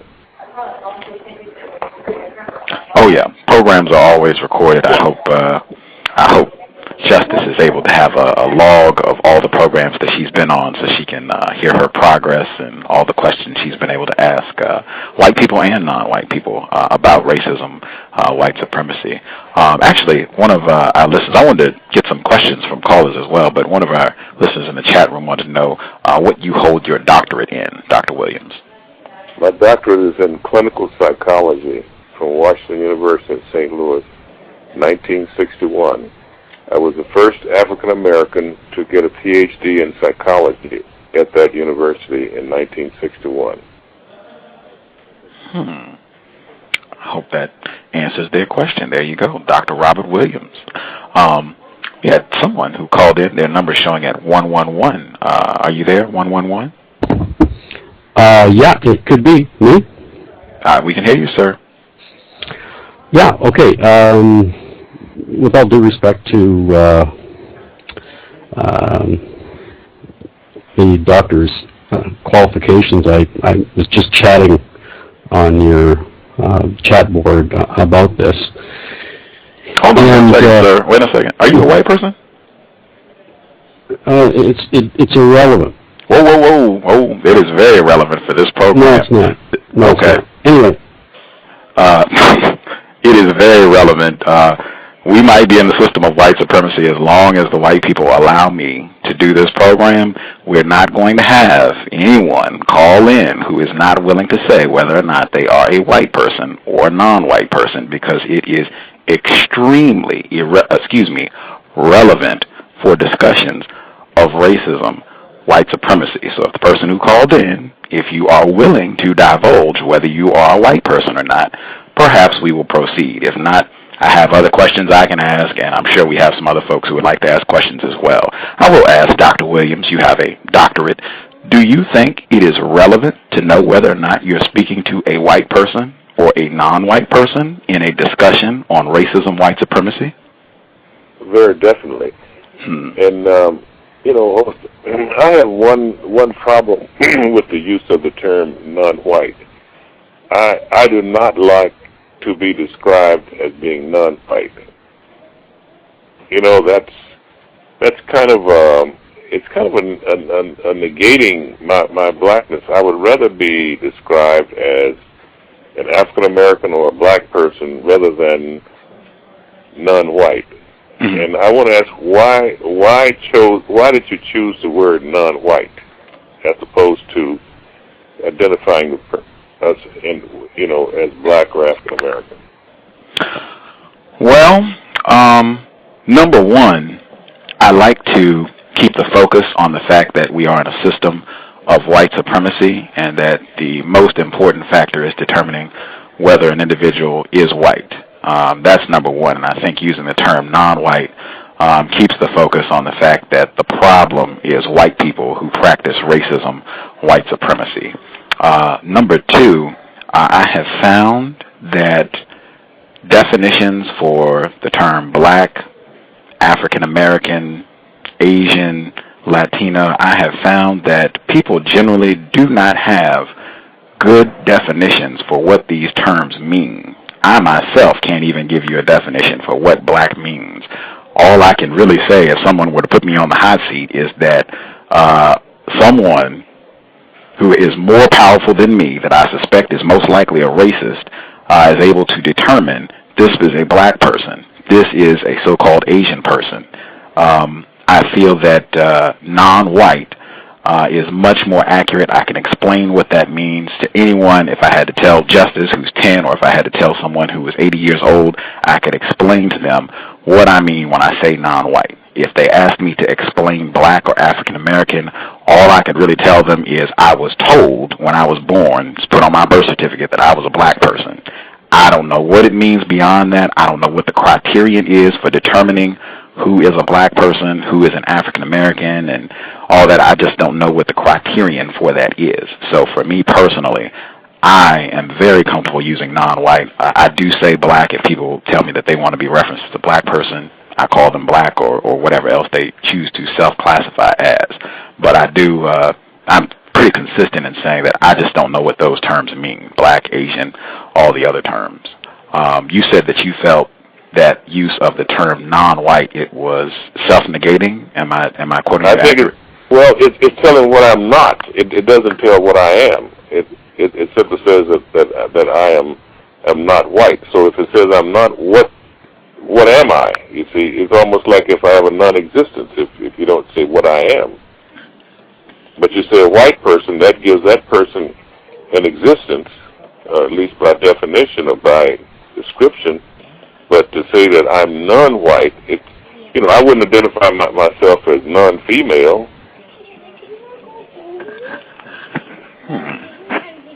I think a lot of it, or at least, again, as I said, for me, in a system of white supremacy, being non-white really clarifies the power dynamic of white over everybody that they say is non-white. I guess it really goes back to my definition for white supremacy, that the white people say that they're going to dominate everybody who is not white.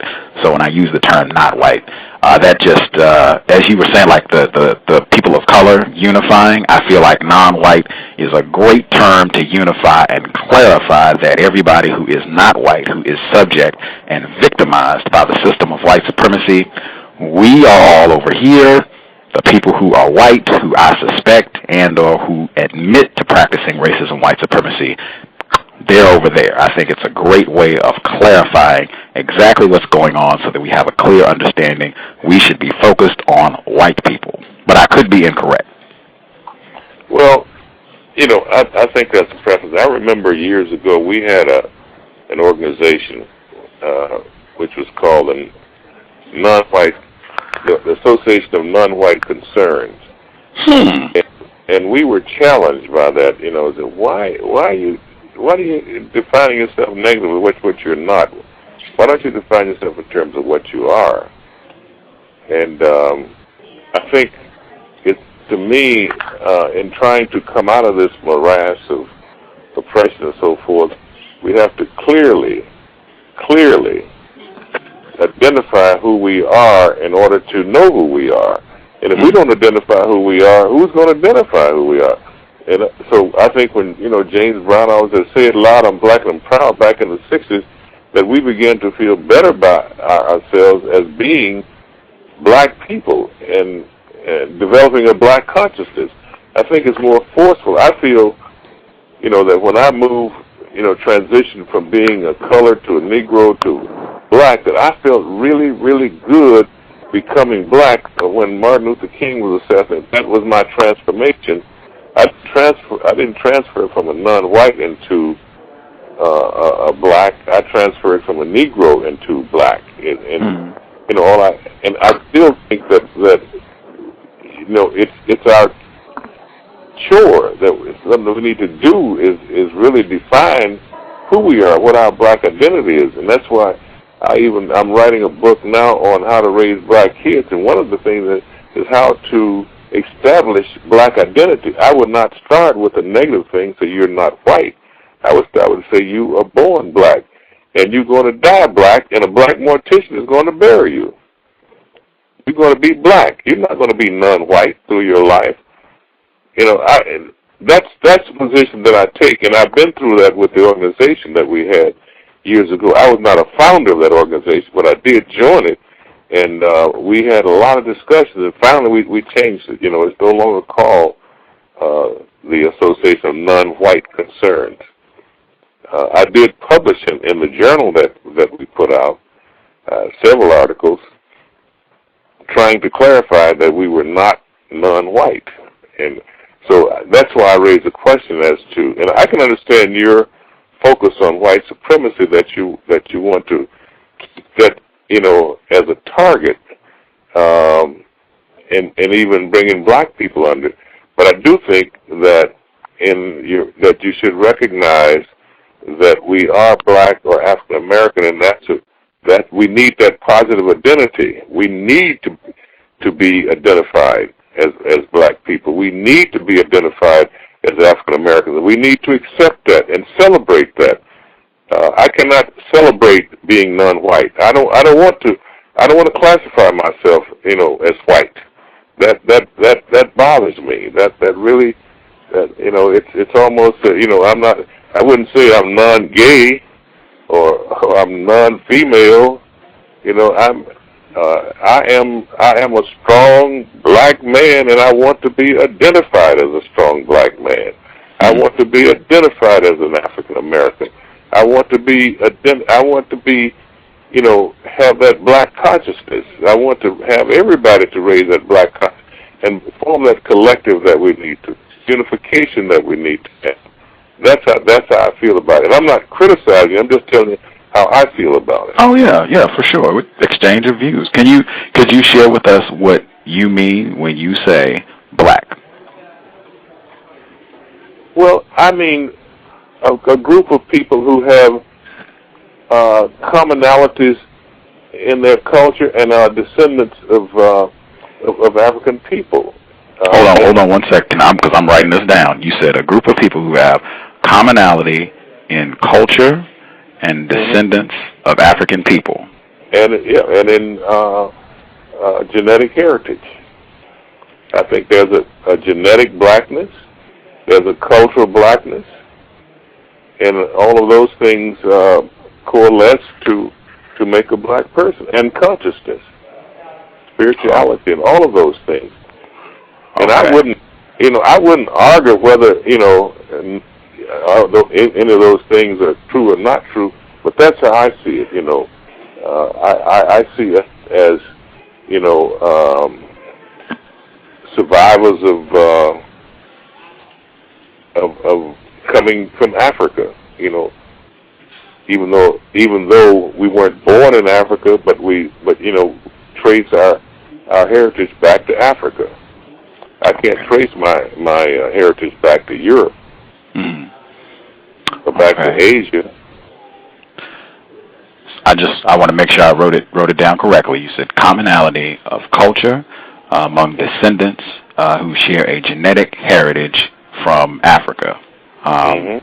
According to that definition, from what I have been told, and I could be incorrect, everybody can trace their genetic heritage to Africa. Is that your understanding? Well, I understand that the first people came from Africa, yes. Okay. So by that definition, everybody who is a human being who can trace their genetic history to Africa would be a black person. Would that be correct, by your definition? That would be, yes, my definition, if a person can trace his definition back to Africa. Okay. There have been anomalies along the way that modified them to where they developed other kinds of genetic compositions that the genes were transformed, and that's why they call themselves something else. I don't deny that all of us, all the people originated in Africa. I mean, the first man and so forth. That's not a debatable issue. And we can conclude that all people are African Americans, but they're genetically changed as they move, away from Africa. I see, and this is part of. So see, then they develop different cultures. Okay. Now this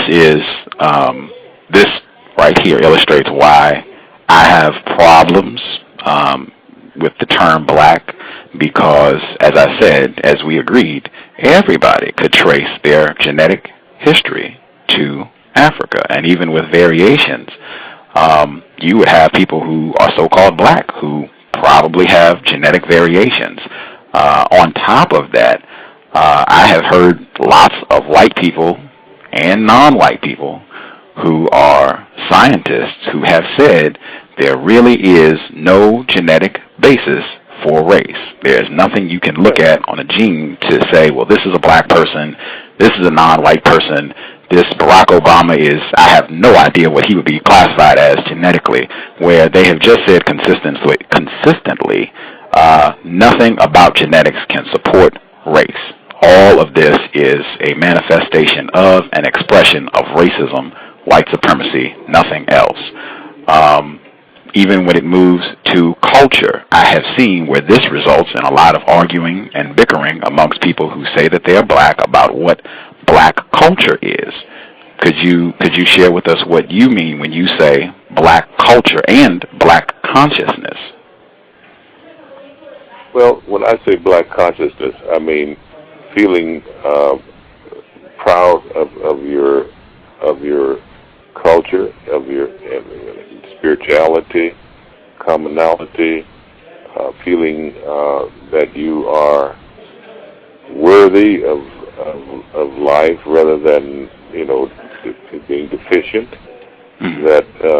That when I say culture, I'm talking about, those things that we have in common, whether, going to black churches, going to black bars, black barbershops, black morticians, black beauticians, those.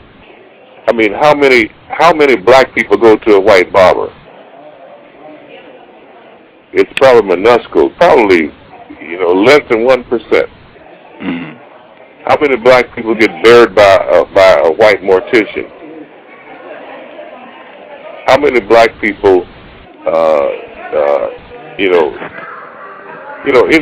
you have to think of the commonality just because of the things that we do.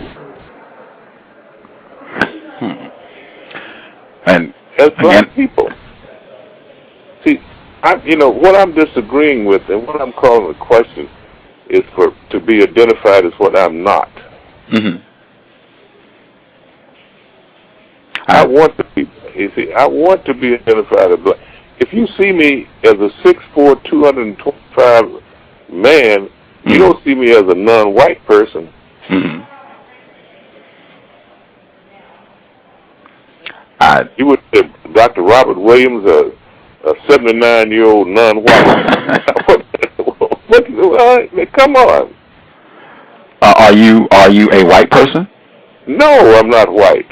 Okay. When I say non-white, I just mean an individual who is classified as not white. So would it be inaccurate to say that Dr. Robert Williams is a non-white male? No, that would not be accurate for me. Okay. But even Dr. Williams, an Afro-American or a black man? It would be inaccurate to say that Dr. Robert L. Williams is not a white male. That would be an inaccurate statement? Yes. Then what is he? Am I Asian? Am I Hispanic? Or what am I? You see, it doesn't tell what I am. It tells what I'm not. Right. I'm very clear. I'm in total agreement about that. It is not in any way addressing how you classify yourself as being a black male, an African-American male. It does not touch that at all. It just does clarify that you are not classified as a white person. Right. Okay. And you don't... so go ahead. When you introduced yourself, a while ago, you said, I'm a black man. You didn't say I'm a non-white. I do tell people that I am a non-white male. I also reference as a black male. I will say I was influenced by you saying you're a black male, just to let you know. I am also classified as a black male, but I consistently reference as non-white male, so-called black male. I even, for a long time, referenced just as a victim of racism, white supremacy. I don't have a problem with that. I actually think... that's okay. That's different. Okay. If I'm a victim of white supremacy and white racism, that's different from... See, that's saying what you have experienced. But if you tell me that I'm non-white, that doesn't tell me anything about who I am. You don't think... We could have this conversation on and on and on, but, I appreciate what you're doing, but I'm just telling you, my feeling about... Oh, yeah. I always respect having a courteous exchange of views. We're not yelling, stomping up and down. I am thoroughly enjoying sharing this discussion with my listeners here. I've heard this before. I've heard other people say that they don't particularly care for the term non-white, and they said some similar things that you have expressed. I do think that, at least my view, in a system of white supremacy, I think non-white, at least to me, that lets me know a lot about your experiences, the culture, what you have faced on this planet. If you are classified as not white, I already know this person is a victim of racism. But yeah, I completely understand what you're saying. I want to try and get a couple callers in before we wrap things up. I know you have things to do, sir. Okay. 41. We have a couple. So I'll do the last four digits. 2909. Are you there with a question or comment? 2909. Last four digits.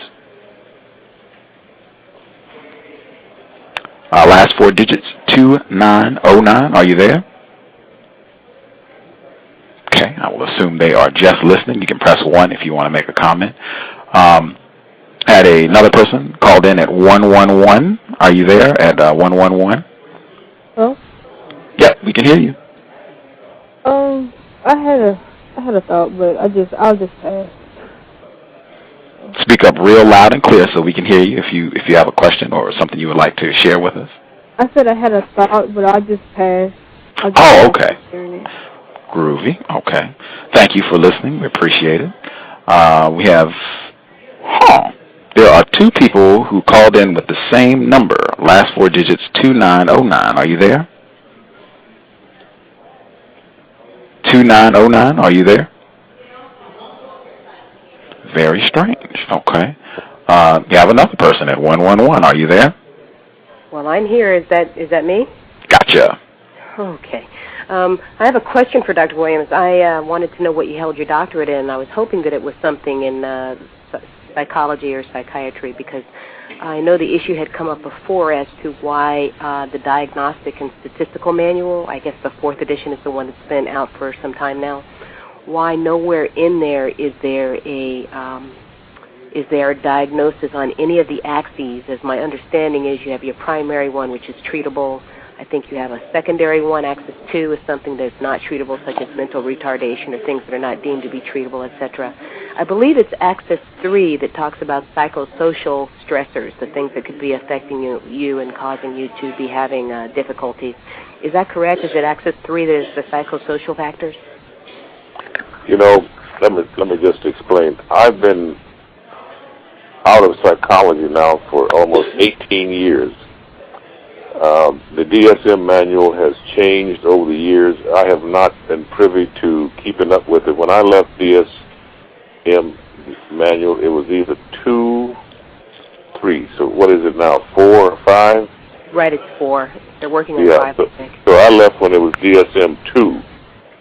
And I really haven't kept up with it, so I can't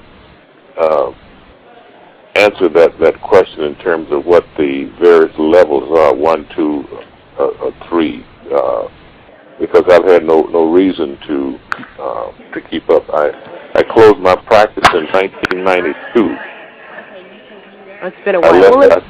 I quit teaching in 1992, and I've just been writing about other things other than psychopathology, except white racism, over the past 17 years. Okay, well, let me ask you a question that is probably a should question. You really don't have to know what the current one is. I think I can state. To this day, it isn't in the manual, nor is it anywhere in the standard practice of psychology or psychiatry to address racism officially at all. Right.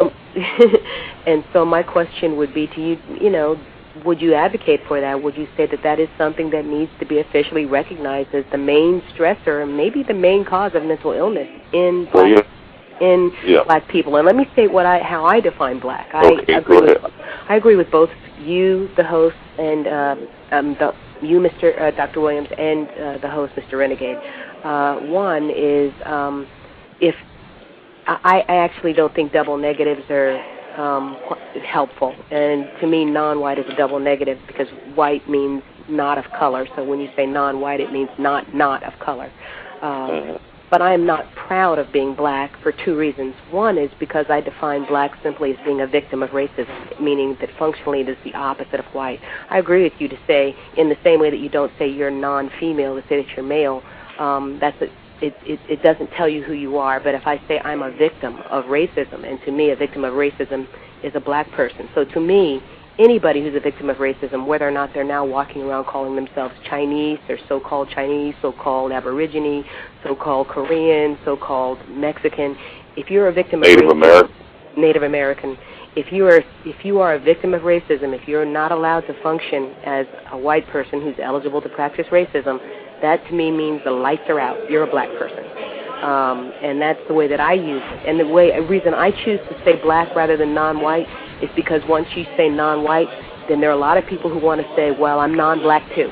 I'm not white. I'm non-white, but I'm non-black too. And I think that promotes the use of a lot of people who will allow themselves at certain times to be proxies for white people and actually function as white. So I need to know which side of the fence you're on. You're either white or you're black, and nothing in between. I need to know. I can't be catching bullets from people who are being double agents. So white or black, that's the way it works for me. You either function as a racist or you're a victim of racist, white or black. Lights on, lights off. 0-1 machine language. That's how I do it. Right. But yeah. No, I agree with you. You know, I don't mind defining myself as a victim of racism, as being disadvantaged by slavery and all of these kinds of things. But let me just go back to the first question that you asked about the DSM. Years ago, when I was practicing, we fought for racism to be classified, victims of racism to be classified as a mental health disease. I mean, the psychiatrists, psychologists, and all of us back in the 80s and 90s really pressed for DSM, the psychiatrists, to put that in DSM, that we are victims of racism, but it did not get included in there. So, you know, I think the new generation of psychiatrists, psychologists, social workers, mental health workers should again push for that, you know, because it's still a problem for us. Now, back to the part of your second question, I just want to be identified as somebody. I want to be positively identified as a black person. See, I don't mind being identified as black because I have a lot of resilience in me. You know, I think we as black people are resilient. We have a lot of strengths, a lot of comeback, a lot of bouncing back from a lot of things, and I'm proud of that. You know, how we have expressed that resilience. You see, that's what I tell my people. You know, that look, you have come back from something, you have overcome something. That's to me a more positive approach than saying that I am non-white, because then did I give up? Was I white at one time, as Bill Cross would say, that I was pro-white, and that's why I'm now anti-white? I mean, I'm non-white. I don't think so. You know, I don't want to go that route. I want to go the route that I'm black and I'm proud. I love James Brown for saying that, because it gave us a slogan to make us feel proud of ourselves. Now, I have a question about that. Yes. Before white supremacy, do you think that people who are now classified as black walked around calling themselves black, or did they call themselves by maybe their tribal identification? Well, you know, there are no Negroes or black people in Africa. You know, people call themselves by, you know, they're Yoruba or Igbo. You know, that's their Senegalese. You know, that's what they are. They identify with their tribe, with the group that they grew up in. They don't say, you know, I'm African, because there are so many different countries in Africa, and they identify with their heritage. But the reason we don't, because we were torn from our heritage and brought here, and that's why we did not get together collectively, because the people who control us didn't want us to get together. They would snatch us away from each other. And that's why I want to identify collectively as being a black man or a black woman. When I see you, you know, I want to see you as a black woman. I don't want to see you as non-white. I don't mind seeing you as a victim of racism if I saw you in therapy or something, but I wouldn't deal with non-whiteness. Hang tight. That was Cree, by the way. Program, don't miss it, 28. The 209 person said that they do have a question. They are here. 209 or 2909. Are you here? 2909. Are you there? Yeah, see, I'm not hearing you. Don't know what the problem is. Last four digits, 1313. Are you there? Last four digits, 1313. Are you there? Oh, hi. Yeah, I'm here. I'm in the chat room. I'm just listening. Oh, okay. Outstanding. Thank you for listening.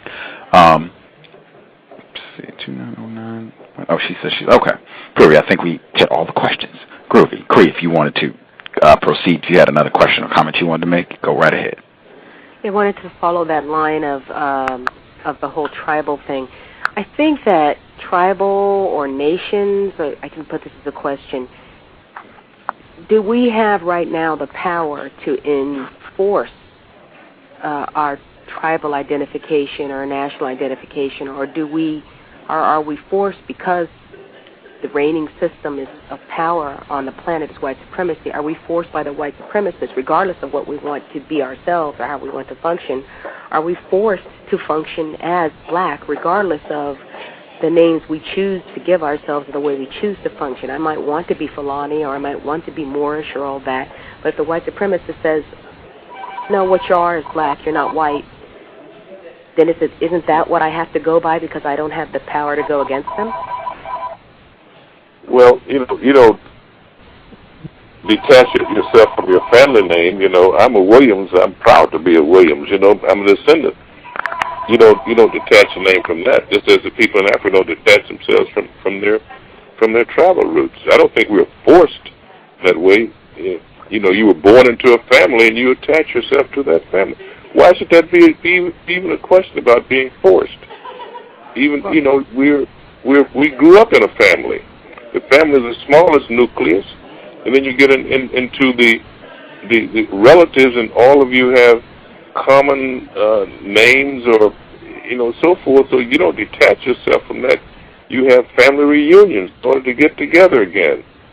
That's who we are. I'm a part of that. No, I don't detach myself from my family, and I'm sure the people in Nigeria or Senegal don't detach themselves from their tribal bases. They speak that language. They speak a tribal language that identifies them that way. They're proud of that. William. So I hope I made that clear. I'm for family. I'm for identifying. The ethos is I am because you are, and because you are, therefore I am. My identity is intimately tied in with yours. I can't do that if I'm non-white. Now, Doctor, your last name that you go by right now is Williams, correct? Yes. Let's go, if we went 15 generations back, do you think that was your family? Do you think that was your family name? No, absolutely not. That's my slave name. So somebody made that happen against your ancestors' will. Would you agree? Yes. Okay. Okay. Well. But I'm not going to deal with that because, with saying that I reject it because I've lived with it all my life. My dad lived with it. My mother lived with it. My grandmother and all. So I would be really detaching myself from them if I would go under, a different name, because I don't know what my African heritage name was. I don't know what it was.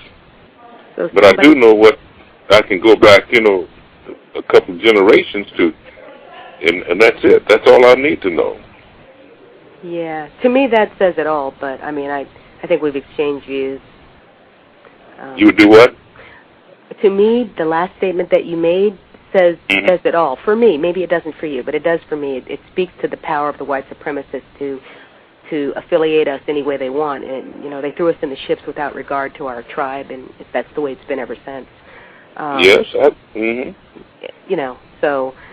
So right now I'm just trying to deal. Maybe when white supremacy is over, we can go back to joining clubs and groups and trade groups of our own choosing, and without the white supremacists getting involved and telling us where we have to be.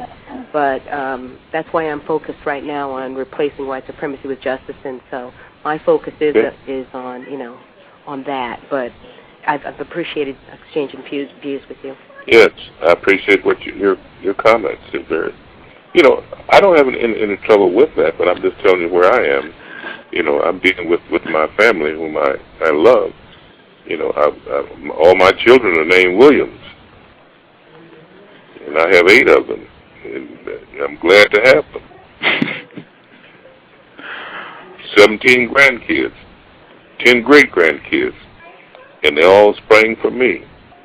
And I don't want them to deny my part in that. They'll all be over Thanksgiving. That's another white supremacist thing, but we do get together. We get together Kwanzaa. But it's getting kind of late. You said 2 hours. I think our time is about up, isn't it? Oh, yes, sir. Yes, sir. I definitely I appreciate you taking time out of your schedule to speak with us this evening. If you'd like to close out and share anything with our listeners before we wrap up, please take the last word. Okay, I certainly want to thank you. I think you have a very interesting, aspiring program. I've done a lot of this, and this is one that I will remember. That I hope that we were able to bring some awareness and sensitivities to some of these issues to your listeners. So thanks a lot for having me on.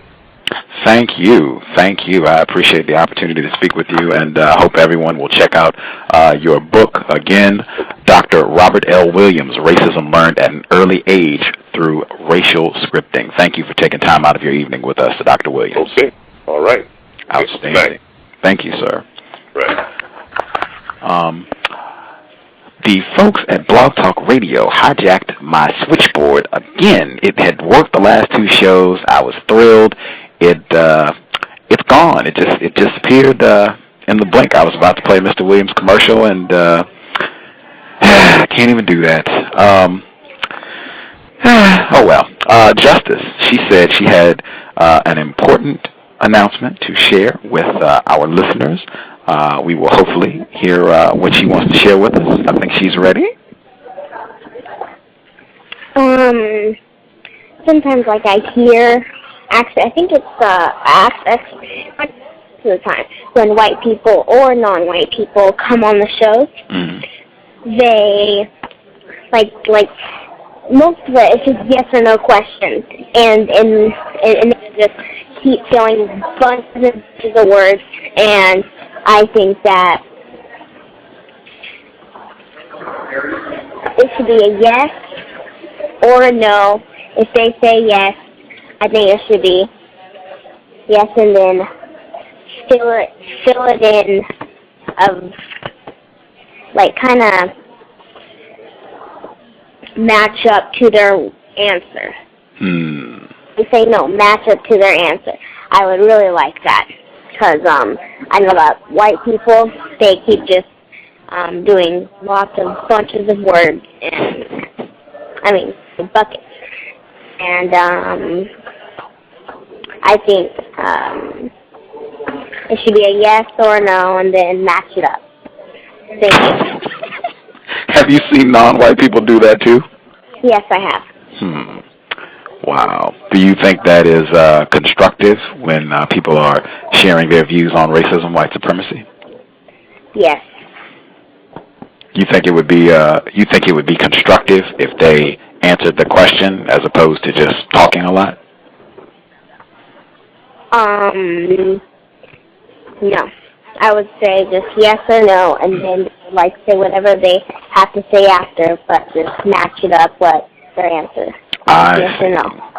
I see. I think that is excellent observation. I have seen a lot of the same thing on the program with people not answering questions with a yes or no, or they will say yes, but then they will talk a lot and speak as if they don't agree with what you're saying when they've already answered yes. So, excellent observation. Did you have other observations that you wanted to share? No, but just try to replace white supremacy with justice. Outstanding. The email address. You want to give me your email address? Oh, yeah. justice.asap@yahoo.com. Again, justice.asap@yahoo.com. Outstanding. Our caller from Missouri. I did catch you. She had a question that wasn't really related to the subject. Are you there, caller from Missouri? Hello. Hello? You can ask me. Caller from Missouri, are you there? Hello. Yep, we can hear you. Oh, I don't want to. It was more. Man. Well, I just asked anyway. I've been asking people about urban modeling and white women in urban modeling, and I just curious about opinions on, is white women heavily tanning and getting butt implants and butt injections and entering the urban modeling field a form of blackface? That's just my question, because they don't do that when they go into glamour modeling, which is almost the same thing, except urban modeling is more for a non-white crowd. And glamour modeling is more universal, and it's more smaller stature. It's more of a small build. The women are more smaller built. So I was just wondering if could white women who tan heavily like all year round and get these butt implants and butt injections and enter urban modeling a form of blackface? That was just my question. I just wanted some people's opinions about that. Wow. Very interesting question. I'm glad you shared that, see? Stepping out there and voicing your opinion. I think that was a constructive thing to share. I wish my switchboard had not crashed. I could have went to get Cree and the rest of the folks who were on the line, but my switchboard got hijacked. I will let that one hang. If you could say it again to make sure we all get it clear, speak up nice and loud so we all get it clear, I will let that one hang so we can think about that. And then next program we can perhaps get some people to share their thoughts on it. But make sure you say it one more time nice and loud so we can all hear clearly. All right. Do white women who heavily tan and get butt implants, butt injections, and enter the urban modeling industry a form of blackface?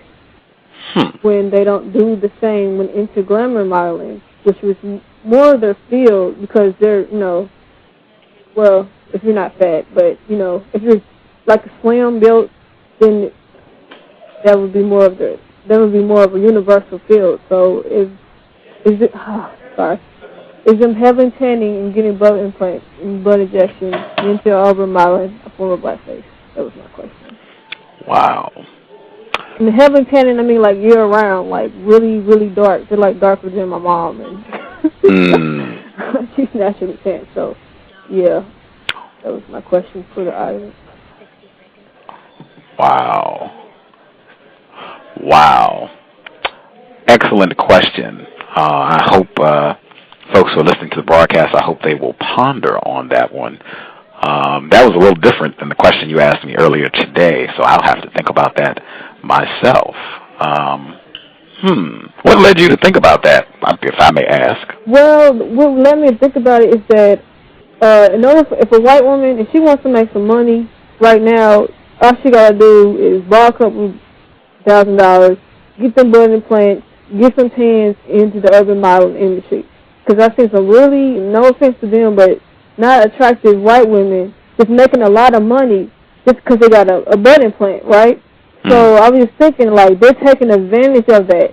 So I was just wondering and it's really funny because you see some of them using slang and stuff. And wow.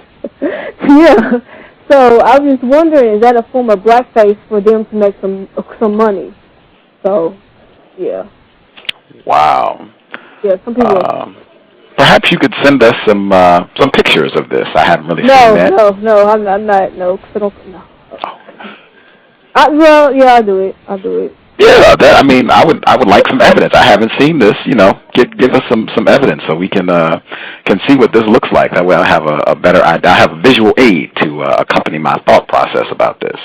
So you want the women I'm talking about, right? Yes. Okay. I'm fine. Okay. Yeah. Please do. I would enjoy being able to see it, so I can think more about this, and if I think this is an advanced form of blackface. Yeah, because it's the entertainment industry, and white people do that for entertainment, the whole blackface thing. So, yeah. Very interesting. I will await links or some visual aids. I'll even post them on the site so people can check it out and make their own conclusion if they think this is a new form of blackface. Wow, very interesting. Thank you for sharing. Aren't you glad you came on the air to share that? Yes. Right on. Thank you for speaking up. Thank you. All the way from Hickland in Missouri. Shut up. Thank you, everybody, for tuning into the broadcast. My fault, Cree. See, she would have probably had a very interesting response to that, but the white people, I suspect, hijacked my switchboard. I can't play my commercial or anything, or Mr. Williams' commercial, excuse me, or anything, but I will at least plug the program again. Counter-Racist Evolving Engineer program is November 28th. That is Saturday, not Sunday. Saturday, November 28th, 6 p.m. Eastern, 3 p.m. Pacific. Counter-Racist Evolving Engineer, her guest, Tommy Hart. They will be discussing religion, I believe specifically Christianity, and how that has been used to further victimize non-white people. So make sure you check that out. Counter-Racist Evolving Engineer, November 28th, 6 p.m. Eastern, 3 p.m. Pacific. There you go. Other than that, again, the clips, if you have any, please share. I believe Cree, I saw in the chat room, she said she had some she was going to share, so hopefully some other folks will have clips for me. I'm very appreciative if you could take time. Just let me know the time in the program that you think would be important to share. I would definitely appreciate that. Try and get a compilation of some clips from the show together. I hope the program was of a constructive value. I will point out the exchange about black. That would probably be another reason why I wouldn't use the term, because I have seen that happen a lot where discussions ended up taking a lot of time, where people discussed what black means, black identity. If you go to the library, you'll see tons of books on black identity and black culture where it doesn't get resolved. People just, talk. I personally, I wrote down what he said. I have not been to a black barber shop, a black bar, or a black church anytime in the easily last 2 to 3 years. I have not been to any of those places. I don't know if that would revoke my blackness. Maybe it does. I don't know. I'm very comfortable just saying that I am not white, a non-white person, victim of racism, white supremacy, but I respect any title that anyone wants to call themselves. If they want to be black or any other title, no problem there, no argument there. I'll call them what they want. Keep down conflict. I hope at least one thing that demonstrated how you can have that discussion and not have it be full of conflict and disrespect and, you're not a black person, white man, no need for all that. We're trying to replace white supremacy with justice. Very thankful that Dr. Williams came through and shared his views with us, and I hope you all found it constructive. Again, Justice email, justice.asap@yahoo.com. Back of the bus, please check out his blog, nonwhitealliance.wordpress.com. Again, nonwhitealliance.wordpress.com. My blog, racism-notes.blogspot.com. racism-notes.blogspot.com. A white person actually told me he's an admitted racist. His name is Cortland Stanton. He is an alumnus at the University of Washington. And he said, this was some time ago, the program only had, I think, 4,000 listens. And he said, that should be on the front page of the show, that you have 4,000 listens and don't have a phone or a computer. It is definitely going on the front page now. The cows, over 20,000 listens at Blog Talk Radio, no phone, no computer, 20,000 listens. Yet another reason why I do not take criticism for my program. If you don't like what I do here on the cows, if you have a phone and or a computer, you have a lot more resources than me. It would be much easier for you to do this program if you have a phone and or a computer. So there's no need to criticize Gus or justice, just hop on your phone and or your computer and do your own counter-racist program, and I will promote, sit, listen, and take notes. Anyway, if you do find it of value, there you go. 20,000 listens, no phone, no computer. If you would like to contribute, donate to the cows, there's a link on the blog, top of the page. You can get some white people to donate. If I had a phone, I could do a lot more work. I suspect it would be a better show because I would not have to be in very public places to do the program. I could be in a much more secluded spot where I could focus and concentrate a little better for the program. At any rate, we'll be back this weekend. We'll be back on Sunday, November 22nd. Miss Millie McGee will be here. She is a relative of the suspected racist known as J. Edgar Hoover. She has written a book and done a documentary film about her mistreatment because she was related to Mr. J. Edgar Hoover, who she asserts was passing as a white person. She writes in her book and in her documentary film about how she was mistreated because of this information. She'll be here on Sunday. Should be a very interesting show. The documentary is What's Done in the Dark. All that is linked in the description for the program. It is Sunday at 5 p.m. Eastern, 2 p.m. Pacific. She'll be on the program. Should be very interesting. Back-to-back non-white guests on the cows. That's kind of a rare thing. I hope the program has been constructive. My apologies to Mr. Williams. Could have played your commercial. My fault for the folks who got left online. If you had a hand up, they jacked my switchboard. Sorry. We'll be back Sunday, and I'll do a better job of making sure people are online so they can leave a comment or what have you before we wrap the program up. Thank you for tuning in, and we'll be back Sunday. Hopefully you will, in the meantime, be working to replace white supremacy with justice immediately. Thank you.